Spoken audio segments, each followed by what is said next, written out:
আমি আমার লাইফে ফার্স্ট স্ট্রেট করেছিলাম চুল 2011 সালে। এটা করে আমি আমার জীবনে সব থেকে বড় ভুল করেছি। তোমাকেও অনেক ভালো লাগছে এবং এত সুন্দর আড্ডা দিতে পেরে আমার অনেক ভালো লাগছে। দর্শকদের উদ্দেশ্যে বলতে চাই, সৌন্দর্য সচেতন সবাইকেই হতে হবে। আমি দেখতে কালো না ফর্সা এটা আসলে ফ্যাক্ট না। আমি কতটুকু সুন্দর রাখতে পারি নিজেকে, সেটা পোশাক, স্কিন কেয়ার এবং আমার কথাবার্তা সবকিছু এবং আমার ব্যবহার সবকিছু মিলিয়ে আসলে সৌন্দর্যটা বোঝায়। তো আপনারা সবাই নিজেদেরকে সৌন্দর্য রাখবেন আর অবশ্যই হার্বাল প্রোডাক্টের সাথেই থাকবেন, কারণ কেমিক্যালে আমি একদম বিশ্বাসী না।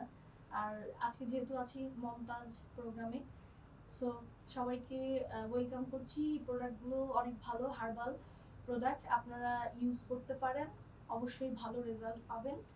আর ভালো গানের সাথে থাকবেন, ভালো কাজের সাথে থাকবেন, পজিটিভ থিঙ্ক নিয়ে চলবেন। অবশ্যই অন্যায়ের প্রতিবাদ করতে হবে, কেননা এখনই সময় মুখে দাঁড়াবার। এবং ধন্যবাদ জানাতে চাই মমতাজকে আজকের এই আয়োজনে আমাকে আমন্ত্রণ জানাবার জন্য।